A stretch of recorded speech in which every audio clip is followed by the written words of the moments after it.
Book 211, The Magic Mountain by Thomas Mann. What happens to your sense of self when time slows down?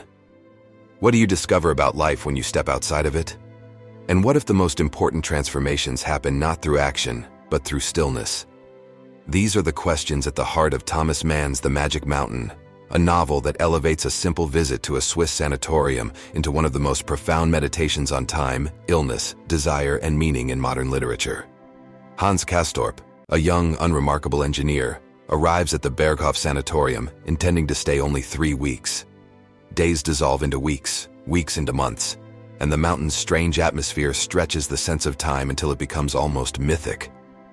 Mann writes, "Time, we said, is a mystery, pure and simple." And on the mountain, that mystery becomes a force, quietly reshaping Hans's inner life. The sanatorium is a world suspended above the concerns of ordinary society, a place where people measure their lives in fevers, rest cures, and the sound of Claudia Chauchat's door slamming at mealtimes. Characters become embodiments of ideas. Settembrini, the apostle of progress and reason. Nafta, radical and apocalyptic. Claudia, sensuous and elusive, symbolizing both desire and death. Through them, Hans becomes a student not of medicine, but of existence.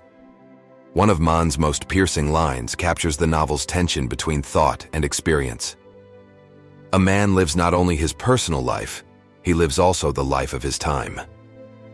Hans may seem to drift, but in drifting he absorbs the ideological storms gathering just outside the mountain walls. Storms that will break into war. The love plot, too, is less a romance than a revelation.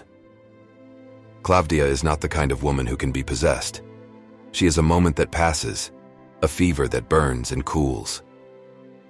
Their relationship is a flash within the long blur of Hans's years, proving that even in a place where time stretches, certain moments pierce through with unforgettable clarity.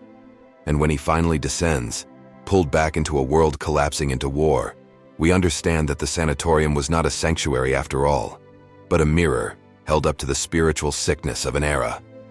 Mann does not tell us what to think. He gives us a novel that must be lived, not interpreted. It slows our reading rhythm, forces us to sit with the same unsettling stillness Hans must endure, and leaves us changed.